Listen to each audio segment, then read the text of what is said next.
Hello, അസ്സലാമു അലൈക്കും. എന്തൊക്കെയാണ് വിശേഷം? നോമ്പൊക്കെ എവിടെത്തി? എല്ലാവർക്കും നല്ല റാഹത്തല്ലേ? ഇന്ന് ഒരുപാട് റിക്വസ്റ്റ് വന്ന ഒരു റെസിപ്പിയാണ് കാണിക്കുന്നത് കേട്ടോ. ഞാൻ ഒരുപാട് കാണിച്ചതാണ്. എൻ്റെ നാട്ടിലെ നമ്മളെ കോഴിക്കോടൻ നൈസ് പത്തിരിയും അതുപോലെ തന്നെ വറുത്തരച്ച കോഴിക്കറിയും. അപ്പോൾ ഞാൻ ആദ്യം തന്നെ കോഴിക്കറിയാണ് കാണിക്കുന്നത്. അപ്പോൾ അതൊരു കുക്കർ വെച്ച് കൊടുത്തിട്ടുണ്ട്. അതിലേക്ക് വെളിച്ചെണ്ണ ആണ് ഒഴിച്ച് കൊടുക്കുന്നത്. ഈ ഒരു കറിക്ക് വെളിച്ചെണ്ണ തന്നെയാണ് ഏറ്റവും ടേസ്റ്റ് കേട്ടോ. അപ്പോൾ വെളിച്ചെണ്ണ ഒന്ന് മെൽറ്റ് ആയിക്കോട്ടെ. ഒന്ന് ചൂടായി എന്ന് കണ്ടു കഴിഞ്ഞാൽ അതിലേക്ക് ഞാൻ ചെറുതായിട്ട് അരിഞ്ഞ് വെച്ചിട്ടുള്ള ഉള്ളിയാണിത്. ഒരു 2 മീഡിയം സൈസുള്ള ഉള്ളിയും ആവശ്യത്തിന് പച്ചമുളക് കൊടുക്കുക. പച്ചമുളക് നിങ്ങൾക്ക് എരിവിന് എത്ര വേണമെന്ന് വെച്ചാൽ അത്രയും എടുക്കണം കേട്ടോ. കാരണം എന്താണെന്ന് വെച്ചാൽ ഇതിൽ നമ്മൾ മുളക് പൊടി ചേർക്കണില്ല. ഇപ്പോൾ ദാ ഉള്ളിയൊക്കെ ഒന്ന് വാടി വന്നിട്ടുണ്ട്. ഈ ഒരു രീതിയിലാണ് വാടേണ്ടത് കേട്ടോ. കളറൊന്നും മാറണ്ട. ചെറുതായിട്ടൊന്ന് സോഫ്റ്റ് ആയാൽ മതി. ഇനി ഇതിലേക്ക് കുറച്ച് കറിവേപ്പില ഇട്ട് കൊടുക്കുന്നുണ്ട്. കൂടുതലുണ്ടെങ്കിൽ കൂടുതൽ ചേർത്ത് കൊടുക്കുക. പിന്നെ വേണ്ടത് ഇഞ്ചി വെളുത്തുള്ളി പേസ്റ്റാണ്. ഒരു 1.5 ടേബിൾ സ്പൂണാണ് ഞാൻ എടുത്തത് കേട്ടോ. 1.5 കിലോ ചിക്കനാണ് ഞാനിവിടെ കറി വെക്കാൻ വേണ്ടി പോണത്. അതുകൊണ്ടാണ് 1.5 ടേബിൾ സ്പൂൺ ഇഞ്ചി വെളുത്തുള്ളിയും കൂടെ ചേർത്തത്. എന്നിട്ട് അതിൻ്റെ ഒരു പച്ചമണം മാറുന്നവരെ നന്നായിട്ടൊന്ന് വഴറ്റിയെടുക്കണം ഇഞ്ചി വെളുത്തുള്ളിൻ്റെ. അതിൻ്റെ ഒരു പച്ചമണമൊക്കെ ഒന്ന് മാറിയെന്ന് കണ്ടു കഴിഞ്ഞാൽ അതിലേക്ക് തക്കാളിയാണ് ചേർത്ത് കൊടുക്കുന്നത്. ഞാൻ 2 മീഡിയം സൈസുള്ള തക്കാളി ഞാനിവിടെ നീളത്തിൽ അരിഞ്ഞ് വെച്ചതാണ്. അതും ചേർത്ത് കൊടുത്തിട്ട് തക്കാളി ഒന്ന് ചെറുതായിട്ടൊന്ന് ഉടഞ്ഞ് വരണം കേട്ടോ. അതുവരെ ഒന്ന് വഴറ്റിയെടുക്കണം. ഒരു 1-2 മിനിറ്റ് മാക്സിമം അത്രയൊന്ന് വഴറ്റിയെടുത്താൽ തക്കാളി ഒന്ന് നന്നായിട്ടൊന്ന് വഴന്ന് വരും. ഇപ്പോൾ ദാ നമ്മളെ തക്കാളിയൊക്കെ ഒന്ന് വാടിക്കുഴഞ്ഞ് വന്നിട്ടുണ്ട്. ഈ ഒരു രീതിയിലാണ് വേണ്ടി കേട്ടോ. ഇനി ഇതിലേക്ക് പൊടികളാണ് ചേർത്ത് കൊടുക്കുന്നത്. ആദ്യം തന്നെ മല്ലിപ്പൊടിയാണ് ചേർക്കുന്നത്. ഒരു 4 ടേബിൾ സ്പൂൺ മല്ലിപ്പൊടിയാണ് ചേർക്കുന്നത്. പിന്നെ വേണ്ടത് മഞ്ഞൾപ്പൊടിയാണ്. ഒരു 1/2 ടീസ്പൂൺ നിറച്ച് മഞ്ഞൾപ്പൊടി ചേർത്ത് കൊടുത്തിട്ടുണ്ട്. പിന്നെ വേണ്ടത് ഗരം മസാല ആണ് 1 ടീസ്പൂൺ. ഇത്രയും പൊടികളുള്ളൂ. എന്നിട്ട് നന്നായിട്ട് ഇതിനൊന്ന് വഴറ്റിയെടുക്കുക കേട്ടോ. ആ പൊടികൾ ഒരു പച്ചമണം ഒന്ന് മാറി വരണം. നല്ലൊരു സ്മെല്ല് വരും പൊടികൾ വാടിക്കഴിഞ്ഞാൽ. അപ്പോൾ ആ പൊടികളൊക്കെ നന്നായിട്ട് ഒന്ന് വാടി വന്നിട്ടുണ്ട്. നല്ലൊരു മണമൊക്കെ വന്നിട്ടുണ്ട്. ഇനി ഇതിലേക്ക് നമ്മൾ ഉപ്പ് ചേർത്ത് കൊടുക്കണം. അപ്പോൾ കറിക്ക് വേണ്ടിയ ഉപ്പ് ദാ ഒരു 1.5 ടീസ്പൂൺ അല്ലെങ്കിൽ 2 ടീസ്പൂൺ. ഇനിയിപ്പോൾ ദാ ഇതിലേക്ക് ഒരു 1.5 കിലോ ചിക്കൻ ഞാൻ വലിയ പീസാക്കിയിട്ട് തന്നെ മുറിച്ച് വെച്ചതാണ്. ഇനി അതും കൂടെ ഇട്ടിട്ട് നന്നായിട്ട് ആ ഒരു മസാലയും അതുപോലെ തന്നെ ചിക്കനും കൂടെ നന്നായിട്ട് മിക്സ് ആകുന്ന രീതിയിൽ ചിക്കൻ ഒന്ന് ചൂടാവുന്ന വരെ ഇതുപോലെ തന്നെ ഒന്ന് ചൂടാക്കിയെടുക്കുക കേട്ടോ. ചിക്കൻ ചൂടായതിന് ശേഷം മാത്രമാണ് നമ്മൾ ഇതിലേക്ക് വെള്ളം ഒഴിച്ച് കൊടുക്കുന്നത്. നന്നായിട്ട് മിക്സ് ചെയ്ത് കൊടുക്കുക. ഇപ്പോൾ അതാ ചിക്കനൊക്കെ ചൂടായിട്ടുണ്ട്. ഇനി ഇതിലേക്ക് 1 കപ്പ് വെള്ളം കൂടെ ചേർത്ത് കൊടുക്കുന്നുണ്ട്. ചെറുതായിട്ട് ചൂടുള്ള ഒരു വെള്ളമാണ് ഞാൻ ചേർത്തത്. എന്നിട്ട് ഈ വെള്ളം കൂടെ നന്നായിട്ടൊന്ന് മിക്സ് ചെയ്തെടുക്കുക. ഇതൊരു അത്യാവശ്യം ഗ്രേവി ഉള്ള ഒരു കറിയാണ് കേട്ടോ. ഒരു വെള്ളം പോലത്തെ ഒരു കറിയാണ്. അതുകൊണ്ട് തന്നെ വെള്ളം ഒഴിക്കണം. എന്നിട്ട് നന്നായിട്ട് മിക്സ് ചെയ്ത് കൊടുക്കുന്നുണ്ട്. അത് നന്നായിട്ട് മിക്സ് ചെയ്തിട്ടുണ്ട്. ഇനി ഇത് നന്നായിട്ടൊന്ന് തിള വരട്ടെ. ഇപ്പോൾ അതാ തിളയ്ക്കാൻ വേണ്ടി തുടങ്ങിയിട്ടുണ്ട് കേട്ടോ. നന്നായിട്ടൊന്ന് തിള വന്നു കഴിഞ്ഞാൽ മൂടി വെച്ചിട്ട് ഒരു വിസിൽ വരുന്ന വരെയാണ് നമ്മളിത് വേവിച്ചെടുക്കേണ്ടത്. ഒരു വിസിൽ അല്ലെങ്കിൽ ചില സമയത്ത് 2 വിസിൽ വേണ്ടി വരും. ഓരോരുത്തരുടെ കുക്കറിൻ്റെ അനുസരിച്ച്. ഞാനിവിടെ ഒരു വിസിലാണ് വേവിച്ചെടുക്കുന്നത്. ഇനിയിപ്പോൾ അതിലേക്ക് അരക്കാനുള്ള തേങ്ങ ഒന്ന് വറുത്തെടുക്കണം. അപ്പോൾ ഞാനിവിടെ ഒരു 1.5 കപ്പ് തേങ്ങ എടുക്കുന്നുണ്ട് വറുക്കാൻ. തേങ്ങ ഇനിയിപ്പോൾ 2 കപ്പായി എന്ന് വിചാരിച്ചിട്ടോ അല്ലെങ്കിൽ 1 കപ്പായി എന്ന് വിചാരിച്ചാലും കുഴപ്പമൊന്നുമില്ല. അങ്ങനെ കറക്റ്റ് ഒരു മെഷർമെൻ്റ് ഒന്നുമില്ല. ഞാനിപ്പോൾ 1.5 കപ്പ് തേങ്ങ എടുത്തിട്ടുണ്ട്. ഇനി ഒരു 2 ടേബിൾ സ്പൂൺ പെരുംജീരകമാണ് ചേർത്ത് കൊടുക്കുന്നത് കേട്ടോ. പെരുംജീരകത്തിൻ്റെ ചുവ അങ്ങനെ അധികം ഇഷ്ടമില്ല എന്നുണ്ടെങ്കിൽ 1 ടേബിൾ സ്പൂൺ ചേർത്ത് കൊടുത്താലും മതി. ഞാനിവിടെ 2 ടേബിൾ സ്പൂൺ ചേർത്താണ്. ഇനി ഇത് ചെറിയ സിമ്മിലിട്ടിട്ട് വേണം ഇതൊന്ന് വറുത്തെടുക്കാൻ വേണ്ടിയിട്ടോ. തീ കൂട്ടി വെച്ച് വറുത്തെടുത്താൽ വേറൊരു ടേസ്റ്റാണ് വരിക. അതുപോലെ തന്നെ സിമ്മിൽ നമ്മൾ വറുത്തെടുക്കുന്ന സമയത്ത് വേറെ തന്നെ ഒരു ടേസ്റ്റാണ് വരിക കേട്ടോ. അതുകൊണ്ട് തീ കുറച്ച് വെച്ചിട്ട് തന്നെ നന്നായിട്ട് സമയമെടുത്തിട്ട് നന്നായിട്ടൊന്ന് വറുത്തെടുക്കുക. ഇപ്പോൾ അത് ഗോൾഡൻ കളർ ആയിട്ടുണ്ട്. ഈ ഒരു പാകത്തിൽ മതി കേട്ടോ. നന്നായിട്ട് ഒരു ചെറുതായിട്ടൊരു ഗോൾഡൻ കളർ വന്നിട്ടുണ്ട്. ഈ ഒരു പാകം മതി. ഒരുപാടങ്ങ് കളർ മാറുന്ന സമയത്ത് ടേസ്റ്റ് മാറും. ഇതിന് തണുക്കാൻ വേണ്ടി മാറ്റി വെക്കുക കേട്ടോ. ഇത് തണുത്ത് കഴിഞ്ഞതിന് ശേഷം നമ്മൾ മിക്സിയിലിട്ടിട്ട് നന്നായിട്ട് അരച്ചെടുക്കാനുള്ളതാണ്. ചൂടാറിയതിന് ശേഷം മാത്രം നമ്മൾ മിക്സിയിലേക്ക് ഇട്ട് കൊടുത്താൽ മതി. അപ്പോൾ ഞാനതവിടെ മാറ്റി വെക്കുന്നുണ്ട്. ഇപ്പോൾ അത് തണുത്തിട്ടുണ്ട്. ഇനി ഞാനിത് മിക്സിയിലേക്ക് മാറ്റി കൊടുക്കുകയാണ്. ഇത് മുഴുവനായിട്ട് മിക്സിയിൽ ഇട്ട് കൊടുക്കുക. ആദ്യം തന്നെ പെട്ടെന്ന് നന്നായിട്ട് അരഞ്ഞ് കിട്ടണമെങ്കിൽ ചില മിക്സിയിൽ അരഞ്ഞ് കിട്ടാൻ പണിയായിരിക്കും. അപ്പോൾ ഞാനെന്താ ചെയ്യലെന്ന് വെച്ചാൽ ഇതിങ്ങനെ മിക്സിയിൽ ഇട്ട് കൊടുത്തിട്ട് വെള്ളം ഒഴിക്കാണ്ട് ആദ്യം ഇത് മാത്രമായിട്ട് നന്നായിട്ടൊന്ന് പൊടിച്ചെടുക്കുക. അപ്പോൾ ഞാനിത് പൊടിച്ച് കൊണ്ടുവന്നിട്ടുണ്ട്. വെള്ളം ചേർക്കാണ്ട് കണ്ടോ നന്നായിട്ട് മഷി പോലെ പൊടിഞ്ഞ് വരും. ഇനി ഇതിലേക്ക് ആവശ്യത്തിന് വെള്ളം ഒഴിച്ചിട്ട് നന്നായിട്ട് അരച്ചെടുത്ത് കഴിഞ്ഞാൽ നല്ല മഷി പോലെ അരഞ്ഞ് കിട്ടും കേട്ടോ. ഇപ്പോൾ അത് നന്നായിട്ട് അരച്ച് കൊണ്ടുവന്നിട്ടുണ്ട്. ഇതിൻ്റെ പാകം കണ്ടില്ലേ? ഇത്രയും നല്ല ഫൈൻ പേസ്റ്റ് ആയിരിക്കണം അരക്കണത്. ഇതുപോലെ അരഞ്ഞാൽ മാത്രമാണ് കറിക്ക് നല്ല ടേസ്റ്റ് ഉണ്ടാവുകയുള്ളൂ. ഇനിയിപ്പോൾ അതാ ഞാൻ കറിയൊക്കെ തീ ഓഫ് ചെയ്ത് വെച്ചിട്ടുണ്ട്. പാകത്തിൽ വെന്ത് കിട്ടീന് കേട്ടോ. ഒരു വിസിലാണ് ഞാൻ വേവിച്ചത്. ഇനി ഇത് നന്നായിട്ടൊന്ന് മിക്സ് ചെയ്ത് കൊടുക്കുക. അപ്പോൾ ഇതാകുമ്പോൾ കറക്റ്റ് പാകത്തിൽ ചിക്കനൊന്നും ഉടഞ്ഞു പോവാണ്ട് നല്ല കറക്റ്റ് വേവിൽ തന്നെ നമുക്ക് കിട്ടും. പിന്നെ ഞാൻ പറഞ്ഞല്ലോ ചില കുക്കറിൽ ചിലപ്പോൾ 2 വിസിൽ വേണ്ടി വരും. കുക്കറിന് പഴക്കം കൂടുന്നതിനനുസരിച്ച് വിസിലിൻ്റെ എണ്ണവും കൂടും കേട്ടോ വേവിക്കുന്നതിൻ്റെ. ഇനിയിപ്പോൾ നമ്മൾ അരച്ച് വെച്ച ആ ഒരു തേങ്ങ ഇതിലേക്ക് ചേർത്ത് കൊടുക്കുക. ഇനി അതിലേക്ക് ആ മിക്സി ഒന്ന് കഴുകിയിട്ട് അതും കൂടെ ഒഴിച്ച് കൊടുക്കുക കേട്ടോ വെള്ളം. അപ്പോൾ ഞാനൊരു 1/2 കപ്പ് വെള്ളം കൂടെ ഒഴിച്ച് മിക്സി ഒന്ന് കഴുകി ഇതിലേക്ക് ഒഴിച്ച് കൊടുക്കുന്നുണ്ട്. ഞാൻ പറഞ്ഞല്ലോ അത്യാവശ്യം ഗ്രേവിയുള്ള കറിയാണിത്. പത്തിരിക്ക് നല്ല ഇങ്ങനെ ഒഴിച്ച് കൂട്ടാനാണ് വേണ്ടി കേട്ടോ. ഇനി നന്നായിട്ട് മിക്സ് ചെയ്ത് കൊടുക്കുക. ഇനി ഈ തേങ്ങ ഒന്ന് തിളയ്ക്കണം കേട്ടോ. നന്നായിട്ട് തിള വരണം. എന്നാലാണ് ആ തേങ്ങയ്ക്കൊരു പച്ചച്ചൊയൊന്നും ഇല്ല, നമ്മൾ വറുത്തെടുത്തതാണ്. എന്നാലും അതിൻ്റെ ഒരു ഫ്ലേവർ വരണമെങ്കിൽ നന്നായിട്ടൊന്ന് തിളയ്ക്കണം. ഇപ്പോൾ ഇത് നന്നായിട്ട് തിള വന്നിട്ടുണ്ട്. ഒരുപാട് നേരിട്ട് തിളപ്പിക്കൊന്നും വേണ്ട. തേങ്ങ വെച്ച് കഴിഞ്ഞാൽ നന്നായിട്ട് തിള വന്നിട്ടുണ്ട്. നന്നായിട്ട് വെട്ടി തിളക്കാന്നൊക്കെ പറയില്ല, അതുപോലെ നന്നായിട്ട് തിളച്ചിട്ടുണ്ട്. ഇനി ലാസ്റ്റ് ഇതിലേക്ക് കുറച്ച് കുരുമുളക് പൊടിയും കൂടെ ചേർത്ത് കൊടുക്കണം കേട്ടോ. ഒരു 1/2 ടീസ്പൂണാണ് ഞാനിവിടെ കുരുമുളക് പൊടി ചേർക്കുന്നത്. കൂടുതൽ വേണമെന്നുണ്ടെങ്കിൽ 1 ടീസ്പൂണൊക്കെ ചേർത്ത് കൊടുക്കാം.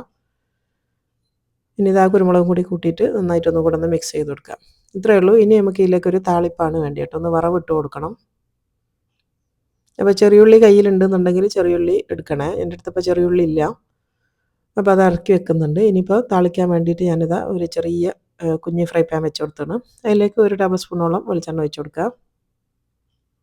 എന്നിട്ട് എണ്ണ ചൂടായാൽ അതിലേക്ക് 1/2 ടേബിൾ സ്പൂൺ ഉലുവയാണ് വേണ്ടി കേട്ടോ. ഉലുവ 1/2 ടേബിൾ സ്പൂണാണ് ഞാൻ എടുത്തത്. എന്നിട്ട് നന്നായിട്ടൊന്ന് പൊട്ടിക്കോട്ടെ. ഈ സമയത്ത് നിങ്ങൾക്ക് ചെറിയുള്ളി കയ്യിലുണ്ടെന്നുണ്ടെങ്കിൽ അരിഞ്ഞിട്ട് അതും കൂടെ ഇട്ട് കൊടുക്കുക കേട്ടോ. എൻ്റെ അടുത്ത് ഇപ്പോൾ ഇല്ലാത്തതുകൊണ്ടാണ് ഞാൻ ഇടാണ്ടിരുന്നത്. ഇനിയിപ്പോൾ വെല്ലുള്ളി വേണമെങ്കിൽ അതും ചേർത്ത് കൊടുക്കുക. ഞാൻ പിന്നെ ചേർത്തിട്ടില്ല. അപ്പോൾ അത് ഉലുവയൊക്കെ നന്നായിട്ട് പൊട്ടിയതിൻ്റെ ശേഷം അത് ഈ കറിയിലേക്ക് വെച്ച് കൊടുത്തിട്ട് ഇനി അത് അടച്ച് വെക്കുക. കുറച്ച് കഴിഞ്ഞിട്ട് തുറന്നാൽ മതി കേട്ടോ. ഞാൻ അടച്ച് വെച്ചിട്ടുണ്ട്. ഇനിയിപ്പോൾ നമ്മളെ മെയിൻ പത്തിരി എന്ന് പറയുന്നത് കേട്ടോ.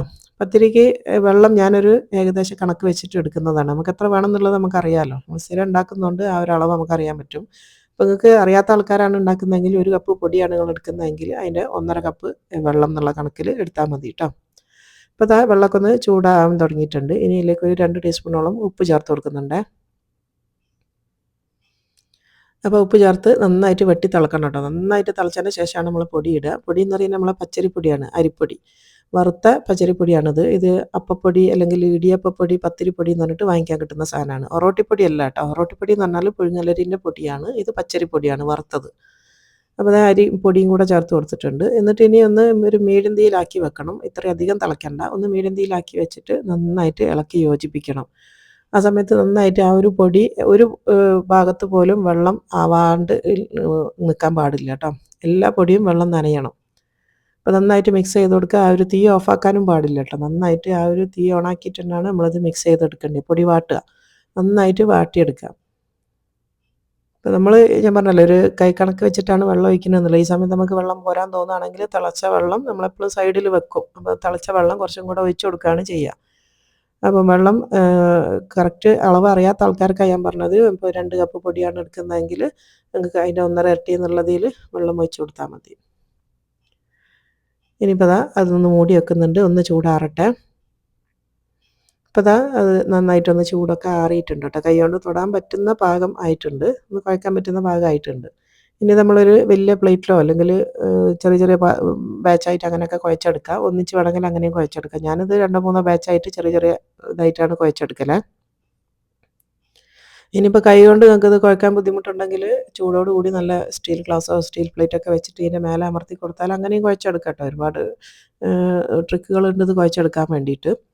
ഇനിയിപ്പോൾ ഒരു പാത്രത്തിൽ ഞാൻ കുറച്ച് വെള്ളം എടുത്ത് വെച്ചിട്ടുണ്ട്. ഇടയ്ക്കിടയ്ക്ക് കൈ ഒന്നിങ്ങനെ നനച്ച് കൊടുത്താൽ മതി. എന്തിനാന്ന് വെച്ചാൽ ആ ഒരു ചൂടുണ്ടെങ്കിൽ നമ്മൾ കൈ പൊള്ളാണ്ടിരിക്കാനും അതുപോലെ തന്നെ ഈ ഒരു പൊടി ഒട്ടിപ്പിടിക്കാണ്ടിരിക്കാനും വേണ്ടിയിട്ടാണ്. കുഴയ്ക്കുമ്പോൾ ഒന്നും കൂടി ഈസിയാണ്. നമ്മൾ കുറച്ച് വെള്ളം അങ്ങനെ ഇടയ്ക്കിടയ്ക്കൊന്ന് തൊട്ട് കൊടുക്കുന്നത്. ഒന്ന് വെള്ളം പോരാൻ തോന്നുകയാണെങ്കിൽ കുറച്ച് വെള്ളമായിട്ട് തന്നെ ഒഴിച്ചും കൊടുക്കുക. എങ്ങനെ വേണമെങ്കിലും നിങ്ങൾക്ക് കുഴച്ചെടുക്കാം. പത്തിരി എന്ന് പറയുമ്പോൾ സ്ഥിരം ഉണ്ടാക്കാത്ത ആൾക്കാർക്ക് കുറച്ചൊരു പ്രയാസമായിട്ട് തോന്നും. പക്ഷേ ഉണ്ടാക്കി ശീലമായി കഴിഞ്ഞാൽ എളുപ്പമാണ് കേട്ടോ. ഒരു പ്രയാസമൊന്നുമില്ല. അപ്പോൾ നന്നായിട്ട് കുഴച്ചെടുക്കാം. കുറേശ്ശെ കുറേശ്ശെ ഇട്ടിട്ട് നന്നായിട്ട് ഇതേപോലെ ഒന്ന് കുഴച്ചെടുത്താൽ മതി. പിന്നെ സമയം എടുത്തിട്ട് തന്നെ കുഴച്ചെടുക്കണം. നല്ല സോഫ്റ്റായിട്ട് വരണം മാവ് കേട്ടോ. അപ്പോൾ കണ്ടില്ലേ, ഈ ഒരു രീതിയിലാണ് കുഴച്ചെടുക്കേണ്ടത്. എവിടെയും ക്രാക്കൊന്നും വരാൻ പാടില്ല. ഈ ഒരു രീതിയിൽ കുഴച്ചെടുക്കുക.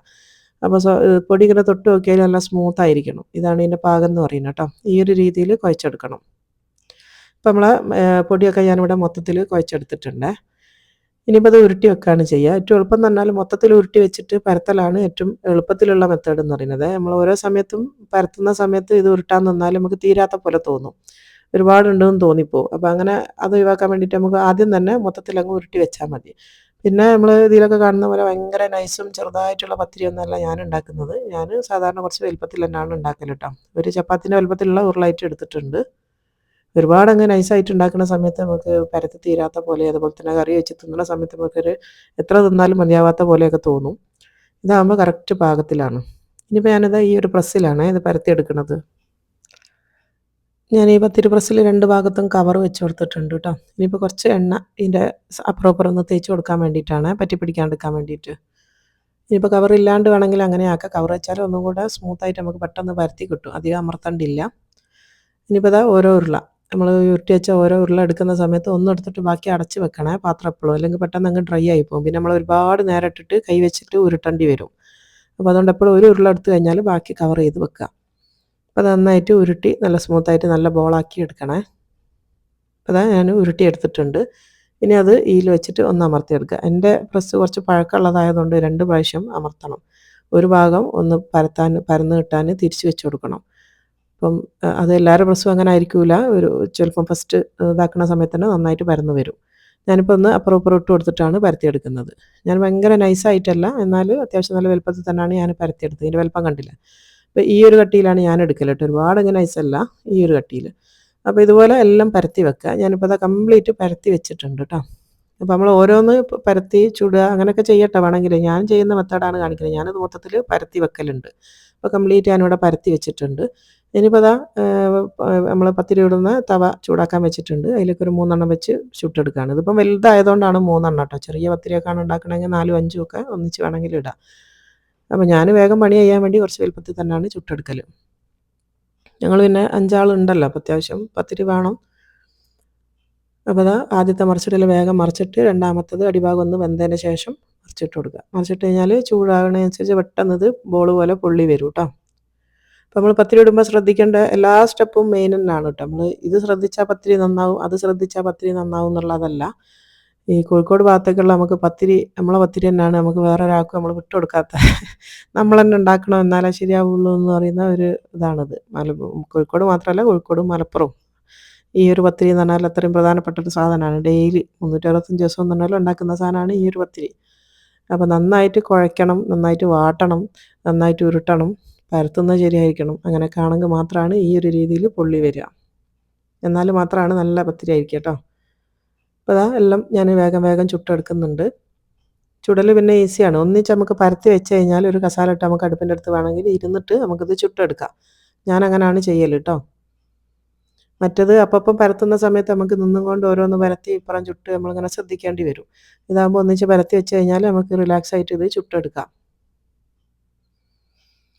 ഇപ്പം പത്തിരി മൊത്തം ചുട്ടിട്ടുണ്ട്. ഇനിയിപ്പോൾ നമ്മളെ കറി നേരത്തെ മൂടി വെച്ച കറിയാണ്. ഇതൊന്ന് നമുക്ക് നന്നായിട്ട് മിക്സ് ചെയ്ത് എടുക്കുക കേട്ടോ. നമ്മൾ റമദാനിന് സ്പെഷ്യലായിട്ട് ഉണ്ടാക്കുന്ന ഒരു കറിയും ഇതുമാണ് കേട്ടോ. ഈ ഒരു പത്തിരിക്ക് നമ്മൾ ഉണ്ടാക്കുന്ന റമദാൻ സ്പെഷ്യൽ കോഴിക്കറി എന്ന് വേണമെങ്കിൽ പറയാം. ഈ ഒരു വറുത്തരച്ച ഈ ഒരു കറി എൻ്റെ ഭാഗത്ത് എല്ലാവരും ഓൾമോസ്റ്റ് എല്ലാ വീട്ടിലും ഉണ്ടാക്കുന്ന ഒരു കറിയാണിത്. ഞാൻ എല്ലാ നോമ്പിനും ഈ ഒരു കറീൻ്റെ റെസിപ്പി കാണിക്കലും ഉണ്ട്, എല്ലാ വർഷവും കാണിക്കലുണ്ട്. അടിപൊളിയാണ്, നല്ല ടേസ്റ്റാണ് കേട്ടോ. നമ്മളത് തിന്നുകൊണ്ട് നിൽക്കും. പ്രത്യേകിച്ച് ഈ പത്തിരിക്ക് ഏറ്റവും നല്ല കോമ്പിനേഷൻ ആയിട്ടുള്ളൊരു കറി തന്നെയാണിത്, പ്രത്യേകിച്ച് നോമ്പിന്. അപ്പോൾ അത് പത്തിരിയൊക്കെ ഞാൻ ഫുള്ള് കാസറോളിൽ ചുട്ട് വെച്ചിട്ടുണ്ട്. അടിപൊളി പത്തിരിയാണ്. അപ്പോൾ നമ്മൾ ഇങ്ങനെ വാട്ടുന്നതിന് പകരം പൊടി എന്താ പറയുക, ഇതാക്കണ്ട, കുഴക്കണ്ട എന്നൊക്കെ പറഞ്ഞിട്ട് നമ്മൾ വെള്ളത്തിൽ മിക്സ് ചെയ്ത് വാട്ടുന്നതൊക്കെ ഒരു മെത്തേഡില്ല. അതൊന്നും ഈ ഒരു പത്തിരി ആയിട്ട് കിട്ടൂല കേട്ടോ. അതൊക്കെ വേറൊരു ടേസ്റ്റ് തന്നെയാണ്. ഈ ഒരു പത്തിരി എന്ന് പറഞ്ഞാൽ അതിൻ്റെ ട്രഡീഷണൽ ആയിട്ടുള്ള ഈ ഒരു രീതിയിൽ ഉണ്ടാക്കുന്ന സമയത്ത് മാത്രമാണ് ഈ ഒരു ടേസ്റ്റിൽ വരിക. മറ്റേന്ന് പറഞ്ഞാൽ അത്ര അങ്ങ് പൊള്ളി വരുമൊന്നുമില്ല. വീഡിയോയിൽ കാണിക്കുന്നത് നിങ്ങൾ നോക്കണ്ട. അപ്പോൾ അതാ അടിപൊളിയായിട്ടുള്ള നമ്മളെ പത്തിരി എല്ലാം റെഡി ആയിട്ടുണ്ട്. അപ്പോൾ പത്തിരിൻ്റെ റെസിപ്പി ഡീറ്റെയിൽ ആയിട്ട് കാണിക്കണമെന്ന് പറഞ്ഞ ആൾക്കാരൊക്കെ ഇത് കണ്ടിട്ടുണ്ടാവും എന്ന് വിചാരിക്കുന്നു. കണ്ടാൽ ഇഷ്ടമാണെങ്കിൽ ഒന്ന് കമൻറ്റ് ചെയ്യുക കേട്ടോ. ഇഷ്ടമാണെങ്കിൽ ലൈക്ക് ചെയ്യാനും ഷെയർ ചെയ്യാനും ഒന്നും മറന്നു പോകരുത്. അതുപോലെ തന്നെ ഏറ്റവും പുണ്യമായിട്ടുള്ളൊരു മാസമാണ് റമദാൻ മാസം എന്ന് പറയുന്നത്. ഈ മാസത്തിൽ ദുആക്ക് ഉത്തരമുണ്ട്. എല്ലാവർക്കും വേണ്ടി ഞങ്ങളും ദ്വാരക്കുന്നതാണ്. അതുപോലെ തന്നെ നിങ്ങളെല്ലാവരും ദുആയിലും നമ്മളെ ഉൾപ്പെടുത്തുക കേട്ടോ. ഇൻഷാ അല്ലാഹ് ഇനി അടുത്ത നല്ല വെറൈറ്റി റെസിപ്പി ആയിട്ട് അടുത്ത വീഡിയോ കാണാം. ഒരു ചെറിയൊരു ഇടവേളയ്ക്ക് ശേഷമാണ് ഞാൻ ഇന്ന് വീഡിയോ ഇട്ടത് കേട്ടോ. ശബ്ദവും പോയിട്ടുണ്ട്, അതുകൊണ്ടാണ്. ഇൻഷാ അല്ലാഹ് ഇനി അടുത്ത വീഡിയോയിൽ കാണുന്നത് വരെ അസ്സലാമു അലൈക്കും.